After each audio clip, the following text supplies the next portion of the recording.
ಬರೋಬ್ಬರಿ 150 ವರ್ಷಗಳ ಹಿಂದೆ 1876 ಇಡೀ ಜಗತ್ತಿನಾದ್ಯಂತ ರಣಭೀಕರ ಬರಗಾಲ. ಹನಿ ಹನಿ ನೀರಿಗೂ ಕೂಡ ಹಾಹಾಕಾರ, ತುತ್ತು ಅನ್ನಕ್ಕೂ ಕೂಡ ಪರದಾಟ. ಜಗತ್ತಿನಾದ್ಯಂತ ಬರೋಬ್ಬರಿ 5 ಕೋಟಿ ಮಂದಿ ಸಾವು. ಇದಕ್ಕೆ ಕಾರಣ ಎಲ್ ನೀನೋ. ಅಂತಹ ಎಲ್ ನೀನೋ ಈಗ ಮತ್ತೆ ಬರ್ತಾ ಇದೆ. ಈ ಬಾರಿ ಕೇವಲ ಎಲ್ ನೀನೋ ಮಾತ್ರ ಅಲ್ಲ, ಮೆಗಾ ಎಲ್ ನೀನೋ ಆಗಿ ಬರ್ತಾ ಇದೆ. ಹಾಗಾದ್ರೆ ಏನಿದು ಮೆಗಾ ಎಲ್ ನೀನೋ? 1876ರಲ್ಲಿ ಜಗತ್ತಿನಾದ್ಯಂತ ಏನಾಗಿತ್ತು? ಕಂಪ್ಲೀಟ್ ಡೀಟೇಲ್ಸ್ ಅನ್ನ ಕೊಡ್ತಾ ಹೋಗ್ತೀನಿ. ನೀವು ನೋಡ್ತಾ ಇದ್ದೀರಾ ಸುಮನ್ ಟಿವಿ ಕನ್ನಡ. ನಾನು ಮಹೇಶ್ ದಂಡು. For business and personal promotions, please contact 9686376663. ಸ್ನೇಹಿತರೆ, ಅದು 1876ನೇ ಇಸ್ವಿ. ಇವತ್ತಿಗೆ 150 ವರ್ಷಗಳ ಹಿಂದೆ ಭಾರತದಲ್ಲಿ ಬ್ರಿಟಿಷರ ಆಳ್ವಿಕೆ ಇತ್ತು. ಬ್ರಿಟಿಷರ ಆಳ್ವಿಕೆಯಲ್ಲಿ ಭಾರತೀಯರು ಗುಲಾಮರಾಗಿ ಬದುಕ್ತಾ ಇದ್ರು. ಇದೇ ಸಂದರ್ಭದಲ್ಲಿ ಜಗತ್ತಿನ ಆದ್ಯಂತ ಒಂದು ಸುನಾಮಿ ಅಪ್ಪಳಿಸಿತ್ತು.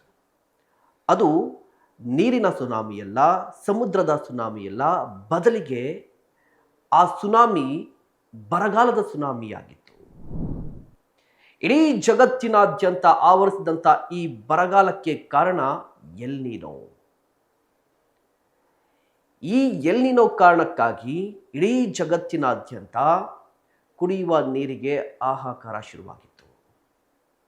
ತುತ್ತು ಅನ್ನಕ್ಕೂ ಕೂಡ ಜನರು ಪರದಾಡುವಂತಹ ಪರಿಸ್ಥಿತಿ ನಿರ್ಮಾಣ ಆಗಿತ್ತು. ಜಲಾಶಯಗಳು ಖಾಲಿಯಾಗಿದ್ವು, ಕೆರೆ ಕುಂಟೆಗಳು ಕೂಡ ಖಾಲಿಯಾಗಿದ್ವು. ಎಲ್ಲೆಲ್ಲೂ ಕೂಡ ಕಂಪ್ಲೀಟ್ ಆಗಿ ಸ್ಮಶಾನದ ಮೌನ. ಸಾವು ಸಾವು ಸಾವು, ಎಲ್ಲಿ ನೋಡಿದ್ರೂ ಕೂಡ ಸಾವು ಕಾಣ್ತಾ ಇತ್ತು. ಜವರಾಯನ ಅಟ್ಟಹಾಸ ಮುಗಿಲು ಮುಟ್ಟಿತ್ತು. ಇಡೀ ಪ್ರಪಂಚದಾದ್ಯಂತ ಸುಮಾರು 5 ಕೋಟಿ ಮಂದಿ ಈ ಬರಗಾಲಕ್ಕೆ ಸಾವಿಗೀಡಾಗಿದ್ರು. ಇದಕ್ಕೆ ಕಾರಣ ಆಗಿದ್ದು ಎಲ್ ನೀನೋ. ಅವತ್ತು ಆವರಿಸಿದಂಥ ಎಲ್ ನೀನೋ ಅಥವಾ ಅವತ್ತು ಬಂದಂತಹ ಎಲ್ ನೀನೋ ಕಾರಣಕ್ಕಾಗಿ ಇಡೀ ವಿಶ್ವದಾದ್ಯಂತ ಸಾಕಷ್ಟು ಜನರು ಸಾವಿಗೀಡಾಗಿದ್ರು. ಇಡೀ ಪರಿಸ್ಥಿತಿ, ಇಡೀ ಜಾಗತಿಕ ವ್ಯವಸ್ಥೆ ಅಲ್ಲೋಲ ಕಲ್ಲೋಲ ಆಗ್ಬಿಟ್ಟಿತ್ತು. ಬ್ರೆಜಿಲ್, ಏಷ್ಯಾ ಈ ಭಾಗದಲ್ಲಿ ಕಂಪ್ಲೀಟ್ ಆಗಿ ಕೃಷಿ ಅನ್ನೋದು ಮಾಯ ಆಗ್ಬಿಟ್ಟಿತ್ತು. ಮಳೆನೇ ಕಾಣಿಸ್ತಾ ಇರಲಿಲ್ಲ. ನಮ್ಮ ವಿಚಾರಕ್ಕೆ ಬಂದರೆ, ಭಾರತದ ವಿಚಾರಕ್ಕೆ ಬಂದರೆ, 1800 ಈ ಇಸ್ವಿಯಲ್ಲಿ ಕಂಪ್ಲೀಟ್ ಆಗಿ ಭಾರತ ಬ್ರಿಟಿಷರ ಕೈಯಲ್ಲಿತ್ತು. ಬ್ರಿಟಿಷರು ಹೆಜ್ಜೆ ಹೆಜ್ಜೆಗೂ ಕೂಡ ಭಾರತೀಯರಿಂದ ತೆರಿಗೆಯನ್ನು ವಸೂಲಿ ಮಾಡ್ತಾ ಇದ್ರು. ಜಮೀನಿರ್ತಾ ಇತ್ತು, ಜಮೀನಲ್ಲಿ ದುಡಿಬೇಕಾಗಿತ್ತು. ಅದರಿಂದ ಬಂದಂತಹ ಫಸಲಲ್ಲಿ ಅವರಿಗೆ ಬ್ರಿಟಿಷರಿಗೆ ಅಂತ ಹೇಳಿ ಒಂದಿಷ್ಟು ಭಾಗವನ್ನು ಕೊಡಬೇಕಾಗಿತ್ತು. ಜೊತೆಗೆ ತೆರಿಗೆಯನ್ನು ವಿಧಿಸ್ತಾ ಇದ್ರು. ಬದುಕು ಕಷ್ಟ ಆಗಿತ್ತು. ಆ ಬದುಕು ಕಂಪ್ಲೀಟ್ ಆಗಿ ಬೀದಿಗೆ ಬಂದಂತಹ ಸ್ಥಿತಿ ನಿರ್ಮಾಣವಾಗಿತ್ತು. ಅದೇ ಸಂದರ್ಭದಲ್ಲಿ ಈ ಎಲ್ ನೀನೋ ಕೂಡ ಆವರಿಸಿತ್ತು. ಭಾರತಕ್ಕೆ ಎಲ್ ನೀನೋ ಬಂದ ಕಾರಣಕ್ಕಾಗಿ ಅಥವಾ ಅದರ ಎಫೆಕ್ಟ್ ತಟ್ಟಿದ ಕಾರಣಕ್ಕಾಗಿ ಭಾರತದಲ್ಲಿ ಆಗಿನ ಕಾಲಕ್ಕೆ ಅಂದರೆ 1876, 1877, 1878 ಈ 3 ವರ್ಷಗಳಲ್ಲಿ ಬರೋಬ್ಬರಿ 80 ಲಕ್ಷ ಮಂದಿ ಭಾರತೀಯರು ಸಾವಿಗೀಡಾಗ್ತಾರೆ. ಇದಕ್ಕೆ ರೀಸನ್ ಏನು ಅಂತ ಹೇಳಿದ್ರೆ, ಮೊದಲೇ ಭಾರತದಲ್ಲಿ ಬರಗಾಲ ತಾಂಡವ ಆಡ್ತಾ ಇರುತ್ತೆ. ಮಳೆ ಬಂದರೂ ಕೂಡ ಫಸಲು ಕೈಗೆ ಬರ್ತಾ ಇರೋದಿಲ್ಲ. ಇಂತಹ ಸಂದರ್ಭದಲ್ಲಿ ಭೀಕರ ಬರಗಾಲ, ಕುಡಿಯೋ ನೀರಿಗೆ ಹಾಹಾಕಾರ ಇತ್ತು. ತಿನ್ನೋದಕ್ಕೂ ಏನು ಸಿಗ್ತಾ ಇರಲಿಲ್ಲ. ಡ್ಯಾಮ್ಗಳು ಇದೆಯಾ ಅಂತ ಹೇಳಿದ್ರೆ ಆಗಲೂ ಕೂಡ ಡ್ಯಾಮ್ಗಳು ಇದ್ರೂ ಕೂಡ ನೀರು ಖಾಲಿ ಆಗಿತ್ತು. ಭಾರತದಲ್ಲಿ ಕೃಷಿಯನ್ನು ನಡೆಸ್ತಾರೆ ಅಥವಾ ಕೃಷಿ ಆಗುತ್ತೆ ಅಂತ ಹೇಳಿದ್ರೆ ಅದಕ್ಕೆ ಮಳೆ ಕಾರಣ. ಮಳೆ ಆಧಾರಿತ ಕೃಷಿ ಭಾರತದಲ್ಲಿ ಹೆಚ್ಚಿದೆ. ಸೊ ಆಗಿನ ಕಾಲದಲ್ಲಿ ಮಳೆ ಕೈ ಕೊಟ್ಟಿತ್ತು, ಕಂಪ್ಲೀಟ್ ಆಗಿ ಕೈ ಕೊಟ್ಟಿತ್ತು. ಬರಗಾಲ ಆವರಿಸಿದ ಕಾರಣಕ್ಕಾಗಿ ಈ 3 ವರ್ಷ ಮಳೆನೇ ಬಂದಿರಲಿಲ್ಲ. ಆಗ ಬ್ರಿಟಿಷರು ಈ ಗಂಜಿ ಕೇಂದ್ರಗಳನ್ನು ಕೂಡ ಓಪನ್ ಮಾಡಿದ್ರು. ಗಂಜಿ ಕೇಂದ್ರಗಳೇನೋ ಓಪನ್ ಮಾಡಿದ್ರು, ಬಟ್ ಅದರಲ್ಲಿ ವ್ಯವಸ್ಥೆ ಸರಿ ಇರಲಿಲ್ಲ. ಗಂಜಿ ಕೇಂದ್ರಗಳಲ್ಲೇ 95% ಜನ ಸಾಯ್ತಾ ಇದ್ರು ಈ ಬರಗಾಲದ ಪರಿಸ್ಥಿತಿಯಲ್ಲಿ. ನೀರಿಲ್ಲದೆ ಜನ ಸಾಯ್ತಾ ಇದ್ರು, ಆಹಾರ ಇಲ್ಲದೆ ಜನ ಸಾಯ್ತಾ ಇದ್ರು, ಜಾನುವಾರುಗಳು ಸಾಯ್ತಾ ಇತ್ತು. ಸೊ ಈ ಸಾವುಗಳಿಗೆ ಕಾರಣ ಏನು? ಆ ಭೀಕರ ಬರಗಾಲಕ್ಕೆ ಕಾರಣ ಏನಂದ್ರೆ ಎಲ್ ನೀನೋ. ಹಾಗಾದ್ರೆ ಏನಿದು ಎಲ್ ನೀನೋ? ಇತ್ತೀಚೆಗೆ ಸೋಷಿಯಲ್ ಮೀಡಿಯಾದಲ್ಲಿ, ಮಾಧ್ಯಮಗಳಲ್ಲಿ ನೀವು ಕೇಳೇ ಇರ್ತೀರಾ ಎಲ್ ನೀನೋ ಅಂತ ಹೇಳಿ. ಈ ಬಾರಿ ನಾರ್ಮಲ್ ಎಲ್ ನೀನೋ ಅಲ್ಲ, ಸೂಪರ್ ಎಲ್ ನೀನೋ ಅಲ್ಲ, ಮೆಗಾ ಎಲ್ ನೀನೋ ಬರುತ್ತೆ ಅಂತ ಹೇಳ್ತಾ ಇದ್ದಾರೆ. ಎಲ್ ನೀನೋ ಹೊಸದಾ ಅಂತ ಹೇಳಿದ್ರೆ 2-3 ವರ್ಷಗಳ ಈ ಅವಧಿಯಲ್ಲಿ, ಅಥವಾ 2 ವರ್ಷಕ್ಕೊಮ್ಮೆ, 7 ವರ್ಷಕ್ಕೊಮ್ಮೆ ಆ ರೀತಿಯಾಗಿ ಎಲ್ ನೀನೋ ಬರ್ತಾ ಇರುತ್ತೆ. ಆರಂಭದಲ್ಲಿ ಏನು ಹೇಳಿದ್ರು ತಜ್ಞರು ಅಂತ ಹೇಳಿದ್ರೆ, ಈ ಬಾರಿ ಗೊತ್ತಿದೆ ಎಲ್ಲರಿಗೂ ಕೂಡ 2026 ನಿಮ್ಗೆ ಮಾರ್ಚ್ ಇಂದ ಇಲ್ಲಿ ತನಕ ತಾಪಮಾನ ಜಾಸ್ತಿ ಇದೆ. ನಾರ್ಮಲ್ ಆಗಿ ಬೆಂಗಳೂರು ಸಿಟಿ ಅಂತ ತೆಗೆದುಕೊಂಡ್ರೆ, ಬೆಂಗಳೂರಲ್ಲಿ ಈ ಬೇಸಿಗೆಯಲ್ಲಿ ಯಾವ ರೀತಿ ವಾತಾವರಣ ಇರುತ್ತೆ ಅಂದರೆ, ಮಧ್ಯಾಹ್ನ ತುಂಬ ಬಿಸಿಲಿರುತ್ತೆ, ತಾಪಮಾನ ಹೆಚ್ಚಿರುತ್ತೆ. ಬಟ್ ನೈಟ್ ಅಂತ ಹೇಳಿದ್ರೆ, ನೈಟಲ್ಲಿ ರಾತ್ರಿ ಹೊತ್ತಲ್ಲಿ ತಾಪಮಾನ ಕಡಿಮೆ ಆಗ್ತಾ ಇತ್ತು. ಬಟ್ ಈ ಬಾರಿ ಏನಾಗ್ತಾ ಇದೆ ಅಂತ ಹೇಳಿದ್ರೆ, ನೈಟ್ ರಾತ್ರಿ ಹೊತ್ತು ಕೂಡ ತಾಪಮಾನ ಜಾಸ್ತಿ ಇದೆ, ಶೆಕೆ ಜಾಸ್ತಿ ಆಗ್ತಾ ಇದೆ, ಕಂಪ್ಲೀಟ್ ಆಗಿ ಹವಾಮಾನ ಬದಲಾಗ್ತಾ ಇದೆ. ಇದೇ ಸಂದರ್ಭದಲ್ಲಿ ಬೇಸಿಗೆಯಲ್ಲಿ ಈ ಸಮುದ್ರದ ತೀರದಲ್ಲಿದ್ದಂಥ ಗ್ರಾಮಗಳಿರುತ್ತಲ್ವ, ಊರುಗಳಿರುತ್ತಲ್ವ, ಅಲ್ಲಿ ನೈಟಲ್ಲಿ ತಾಪಮಾನ ಕಡಿಮೆ ಆಗ್ತಾ ಇದೆ, ತಣ್ಣಗಾಗ್ತಾ ಇದೆ. ಅಂದರೆ ವೇರಿಯೇಷನ್ ಆಗ್ತಾ ಇದೆ, ಅಂದರೆ ತಾಪಮಾನ ಕಂಪ್ಲೀಟ್ ಆಗಿ ವೇರಿಯೇಷನ್ ಆಗ್ತಾ ಇದೆ, ಜಾಗತಿಕವಾಗಿ ವಾತಾವರಣ ಬದಲಾಗ್ತಾ ಇದೆ. ಇದಕ್ಕೆ ರೀಸನ್ ಏನು ಅಂತ ಹೇಳಿದ್ರೆ ಎಲ್ ನೀನೋ ಅಂತ.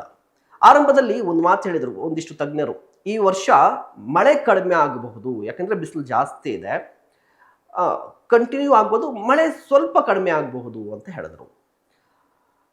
2-3 ವಾರಗಳ ನಂತರ ಹೇಳ್ತಾ ಇದ್ರು, ಅಥವಾ ಹಿಂದೆ ಹೇಳ್ತಾ ಇದ್ರು, ಇಲ್ಲ ಒಂಚೂರು ಜಾಸ್ತಿನೇ ಹೊಡೆತ ಬೀಳುತ್ತೆ, ಮಳೆ ತುಂಬ ಕಡಿಮೆ ಆಗುತ್ತೆ ಅಂತ ಹೇಳ್ತಾ ಇದ್ರು.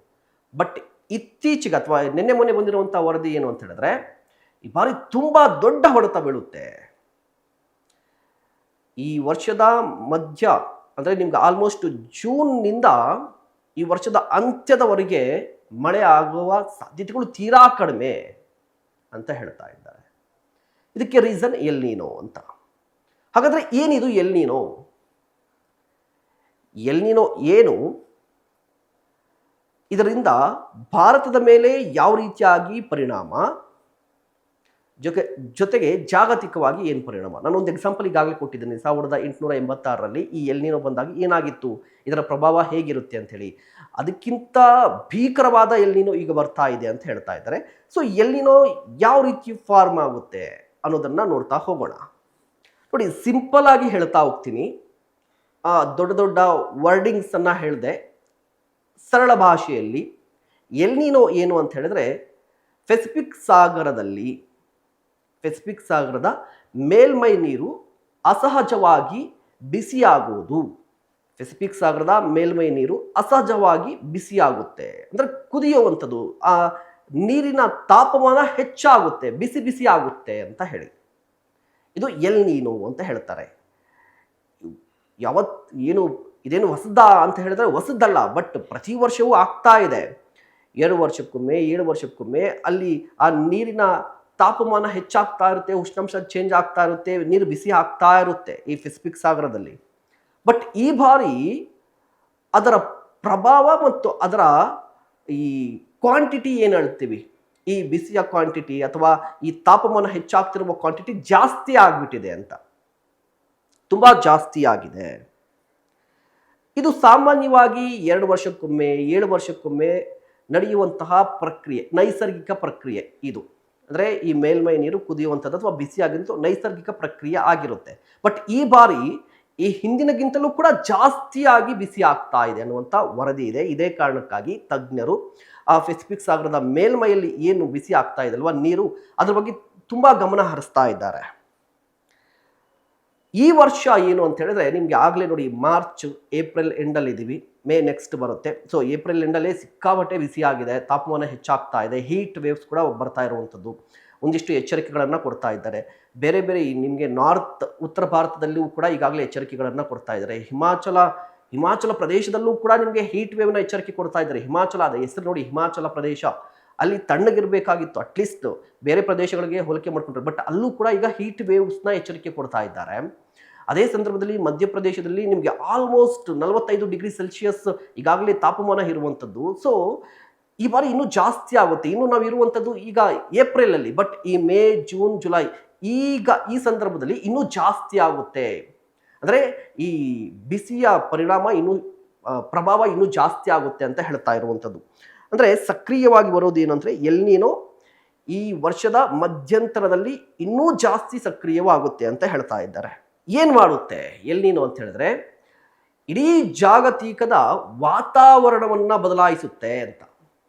ಈ ಜೂನ್ ಅಂತ ಹೇಳಿದ್ರೆ ನಮಗೆ ಮಳೆ ಬರುವಂತಹ ಸಂದರ್ಭ, ಈ ಮುಂಗಾರು ಮಳೆ ಬರುತ್ತೆ, ನೈಋತ್ಯ ಮುಂಗಾರು ಮಳೆ ಬರುವಂಥ ಸಂದರ್ಭ.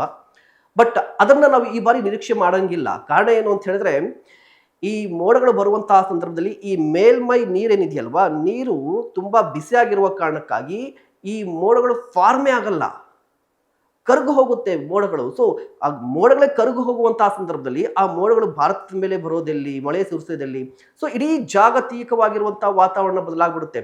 ಅಂದರೆ ಒಂದು ಕಡೆ ಮಳೆ ತುಂಬ ಜಾಸ್ತಿ ಮಳೆ ಆಗ್ಬಿಡುತ್ತೆ, ಅಥವಾ ಮಳೆನೇ ಆಗಲ್ಲ. ಇಲ್ಲ ಚಳಿ ಪ್ರದೇಶ ಇದ್ದರೆ ಚಳಿ ಪ್ರದೇಶ ಜಾಸ್ತಿ ಚಳಿ ಬಂದ್ಬಿಡೋದಲ್ಲಿ, ಸಾಮಾನ್ಯವಾಗಿ ವಾಡಿಕೆಗಿಂತ ಇನ್ನೂ ಜಾಸ್ತಿ ಚಳಿ ಆಗೋದು. ಮಳೆ ಬೀಳುತ್ತೆ ಅಂತ ಹೇಳಿದ್ರೆ ಮಳೆನೇ ಬರೋದಿಲ್ಲ, ಅಥವಾ ಮಳೆ ಬಂದರೆ ಜಾಸ್ತಿ ಬಂದ್ಬಿಡುತ್ತೆ ಅಂತ ಹೇಳುವಂಥದ್ದು. ಅಂದರೆ ಕಂಪ್ಲೀಟ್ ಆಗಿ ಜಾಗತಿಕ ವಾತಾವರಣವನ್ನು ಬದಲಿಸಿಬಿಡುತ್ತೆ ಈ ಎಲ್ ನೀನೋ ಅಂತ. ಮುಖ್ಯವಾಗಿ ನಮಗೇನು ಅಂತ ಹೇಳಿದ್ರೆ ನಮ್ಮ ಆತಂಕ ಏನು ಅಂದರೆ ಭಾರತ ಕೃಷಿ ಅವಲಂಬಿತ ದೇಶ.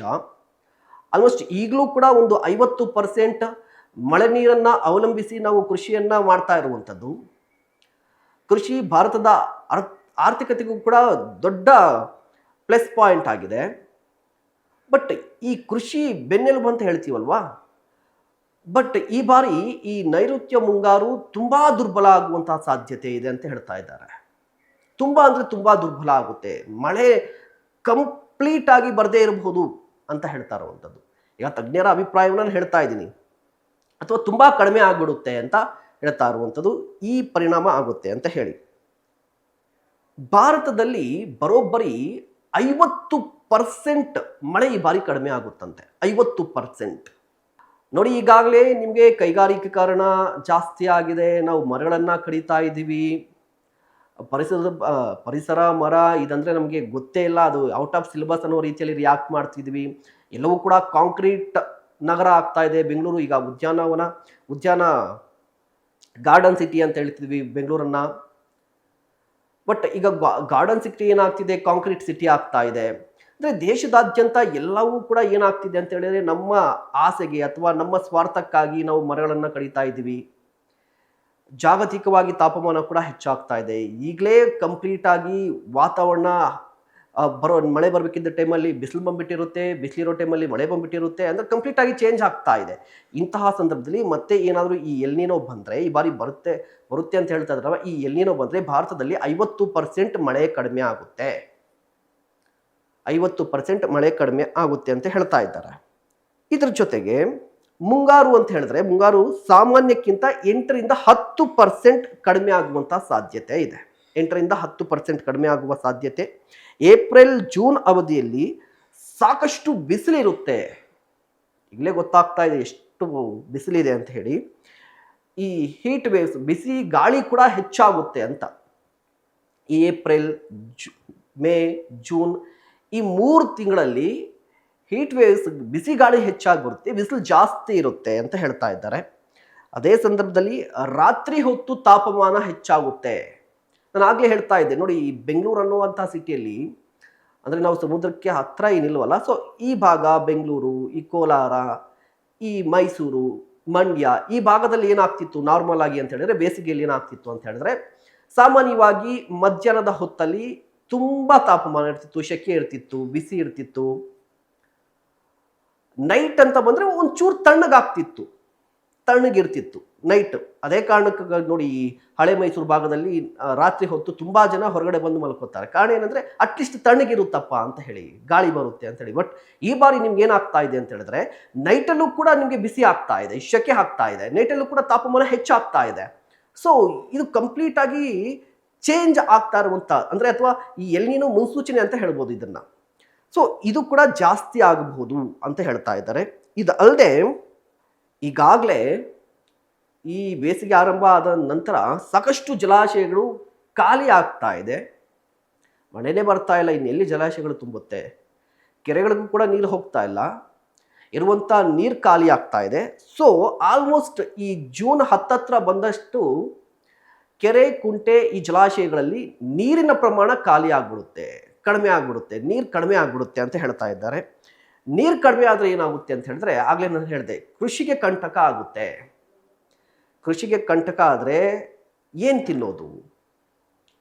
ಆಹಾರ, ತರಕಾರಿ ಬೆಳೆಯೋದಿಲ್ಲ, ಅಕ್ಕಿ ಬೆಳೆಯೋದಿಲ್ಲ ಅಂತ ಹೇಳಿದ್ರೆ ಆಹಾರಕ್ಕೂ ಕೂಡ, ಅಂದರೆ ತಿನ್ನುವಂಥ ಆಹಾರಕ್ಕೂ ಕೂಡ ತೊಂದರೆ, ವ್ಯತ್ಯಯ ಆಗುವಂಥ ಸಾಧ್ಯತೆ ಇದೆ. ಆಹಾರ ಪದಾರ್ಥಗಳು ಬೆಳೆಯೋದಿಲ್ಲ ಅಂತ ಹೇಳಿದ್ರೆ ಕಂಪ್ಲೀಟಾಗಿ ಈ ಹಾಹಾಕಾರ ಶುರುವಾಗುತ್ತೆ, ನೀರಿಗೆ ಹಾಹಾಕಾರ ಶುರುವಾಗುತ್ತೆ, ಮತ್ತು ಮಾರ್ಕೆಟಲ್ಲಿ ರೇಟ್ಗಳು ಜಾಸ್ತಿ ಆಗುತ್ತೆ. ಯಾಕಂದರೆ ಇಲ್ಲಿ ಉತ್ಪಾದನೆ ಇಲ್ಲ ಅಂತ ಹೇಳಿದಾಗ ಬೇಡಿಕೆ ಜಾಸ್ತಿ ಇರುತ್ತೆ, ಉತ್ಪಾದನೆ ಇಲ್ಲ ಅಂತ ಹೇಳಿದ್ರೆ ರೇಟ್ ಜಾಸ್ತಿ ಆಗಿಬಿಡುತ್ತೆ. ಸೊ ಈಗಾಗಲೇ ನಮಗೆ ರೇಟ್ ಗೊತ್ತಿದೆ, ಎಲ್ಲ ರೇಟ್ಗಳು ಜಾಸ್ತಿ ಆಗ್ತಾ ಇದೆ. ಯುದ್ಧದ ಪರಿಣಾಮವಾಗಿ ಇಂಧನ, ತೈಲ ಮತ್ತು ರಸಗೊಬ್ಬರ, ಕಂಪ್ಲೀಟಾಗಿ ಬೇರೆ ಬೇರೆ ನಿಮಗೆ ಇರಾನ್ ಇಸ್ರೇಲ್ ಯುದ್ಧ, ರಷ್ಯಾ ಉಕ್ರೇನ್ ಯುದ್ಧ, ಈ ಯುದ್ಧಗಳ ಕಾರಣಕ್ಕಾಗಿ ಕಂಪ್ಲೀಟಾಗಿ ಬಳಲು ಹೋಗ್ತಾ ಇದ್ವಿ. ಇದ್ರ ಜೊತೆಗೆ ಎಲ್ಲಿನೋ ಏನಾದರೂ ಬಂದುಬಿಟ್ರೆ ಇನ್ನಷ್ಟು ಜನರ ಬದುಕು ಬರ್ಬಾದಾಗಿ ಹೋಗ್ಬಿಡುತ್ತೆ. ಜನರ ಬದುಕಿನ ಜೊತೆಗೆ ಜನರು ಸಾಯ್ತಾ ಇರ್ತಾರೆ. ಆ ಪರಿಸ್ಥಿತಿಯಲ್ಲಿ ದೇಶದ ಆರ್ಥಿಕತೆಗೂ ಕೂಡ ದೊಡ್ಡ ಹೊಡೆತ ಬೀಳುತ್ತೆ. ನೋಡಿ, ನಾವು ಆರ್ಥಿಕತೆಯಲ್ಲಿ 4ನೇ ಸ್ಥಾನದಲ್ಲಿದ್ವಿ GDP-ಯಲ್ಲಿ, ಬಟ್ ಈಗ 6ನೇ ಸ್ಥಾನಕ್ಕೆ ಬಂದ್ಬಿಟ್ಟಿದ್ವಿ. ಇನ್ನಷ್ಟು ಕೂಡ ಕುಂಠಿತ ಆಗುವ ಸಾಧ್ಯತೆ ಇದೆ. ಯಾಕೆ ಅಂತ ಹೇಳಿದ್ರೆ ಕೃಷಿ GDP-ಗೆ ಸಾಕಷ್ಟು ದೊಡ್ಡ ಕೊಡುಗೆಯನ್ನು ಕೊಡುತ್ತೆ, ಭಾರತದ GDP-ಗೆ, ಆರ್ಥಿಕತೆಗೆ. ಬಟ್ ಕೃಷಿ ಕಂಪ್ಲೀಟಾಗಿ ಡೌನ್ ಆಗಿಬಿಟ್ರೆ ದೇಶದ ಆರ್ಥಿಕತೆಗೂ ಕೂಡ ದೊಡ್ಡ ಹೊಡೆತ ಬೀಳುವಂಥ ಸಾಧ್ಯತೆ ಇದೆ ಅಂತ ಹೇಳ್ತಾ ಇದ್ದಾರೆ ತಜ್ಞರು. ಬಟ್ ಏನಾಗುತ್ತೆ ಅನ್ನೋದನ್ನು ಕಾದು ನೋಡಬೇಕಾಗಿದೆ. ನಾವು ಕೂಡ ನಮ್ಮ ಆರೋಗ್ಯದ ಬಗ್ಗೆ ಎಚ್ಚರಿಕೆಯನ್ನು ವಹಿಸಬೇಕಾಗಿದೆ. ನಿಮ್ಮ ಅಭಿಪ್ರಾಯ ಏನು? ದಯವಿಟ್ಟು ಕಮೆಂಟ್ ಮಾಡಿ. ಇಂತಹ ಮತ್ತಷ್ಟು ಕಂಟೆಂಟ್ಗಾಗಿ ನೋಡ್ತಾ ಇರಿ ಸುಮನ್ ಟಿವಿ ಕನ್ನಡ.